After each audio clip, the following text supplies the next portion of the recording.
इथे आपण सगळे जमलेलो आहोत।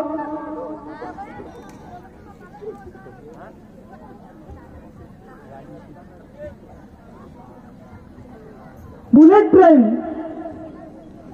हा एक मोठा विषय आमच्या पट्ट्यातला आहे सर, आणि त्याच्यासाठी काका भांडत होते। बहुतेक इकडे बसलेले सगळीच मंडळी भांडत होती। आम्ही या मार्गातले प्रकल्पग्रस्त असं सांगायला काय हरकत नाही। बुलेट ट्रेनचे अधिकारी भर पिकात उभ्या पिकात शेतकऱ्यांच्या शिरून प्रकल्पाची मोजणी करत होते।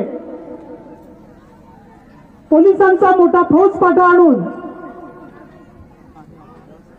एक धाड दाखवण्याचा प्रयत्न त्यांचा असायचा, परंतु इथले स्थानिक त्याला कंटाळले होते। कारण पिकात घुसून तुम्ही जेव्हा एखाद्या प्रकल्पाची मोजणी करता तेव्हा नासधूस होणारा हे शेतकऱ्याचं नुकसान फार मोठं असायचं, आणि या सगळ्याला कंटाळून म्हणून त्याचा विरोध प्रदर्शित होत गेला।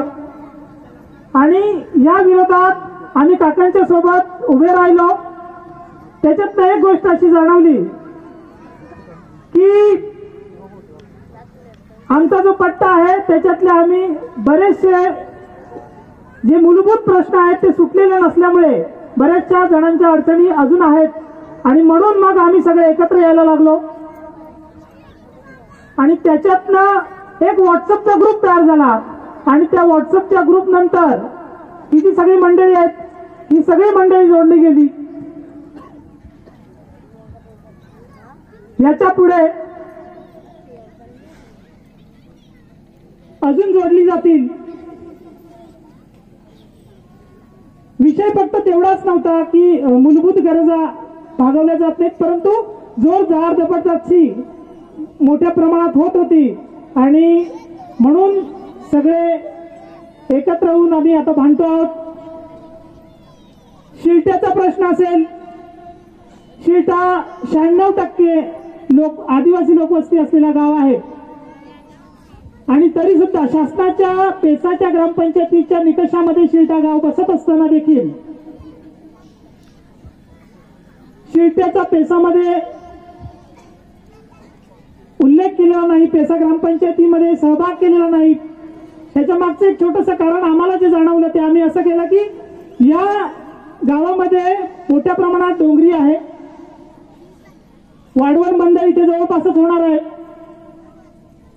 बुलेट ट्रेन त्याच गावातनं जाते, तर या सगळ्यासाठी जो कच्चा माल लागणार आहे, भराव करण्यासाठी जी माती लागणार आहे, दगड लागणार आहेत, ते बहुतेक या डोंगरातनं काढायचा प्रयत्न असेल शासनाचा, आणि म्हणून पेसा ग्रामपंचायतीला इथे परवानगी दिलेली गेली नाही असा आमचा एक संशय आहे। देव करो हा संशय खोटा ठरू दे, शंका खोटा ठरू दे, पण पृथ्वीच्या उत्पत्तीपासून जे पर्वत जे डोंगऱ्या इथे आहेत त्यांना सुरुंग लावून ते विद्रुप करण्याचं काम जर शासन करणार असेल तर आम्ही करू देणार नाही।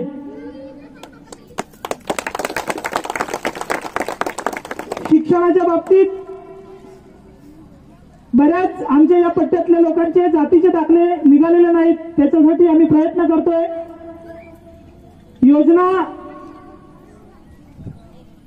जातीच्या दाखल्यामुळे अडकून राहतात, त्यामुळे आम्ही जातीचे दाखले काढून देण्यासाठी प्रयत्न करतोय। प्रत्येक प्रश्न आंदोलन किंवा मोर्चाने न सुटता राशन कार्डावर एखाद्याचं नाव जरी चढवलं तरी फार मोठी गोष्ट आहे, आणि म्हणून आमचे जेवढे कार्यकर्ते आहेत, माझे जेवढे सोबती आहेत, ते सगळेच्या सगळे या कामासाठी जुंपलेले असतात। मी माझं प्रास्ताविक संपवतोय। पुन्हा मी एकदा विनंती करेन, जे उभे आहेत त्यांनी बसून घ्यावं। धन्यवाद।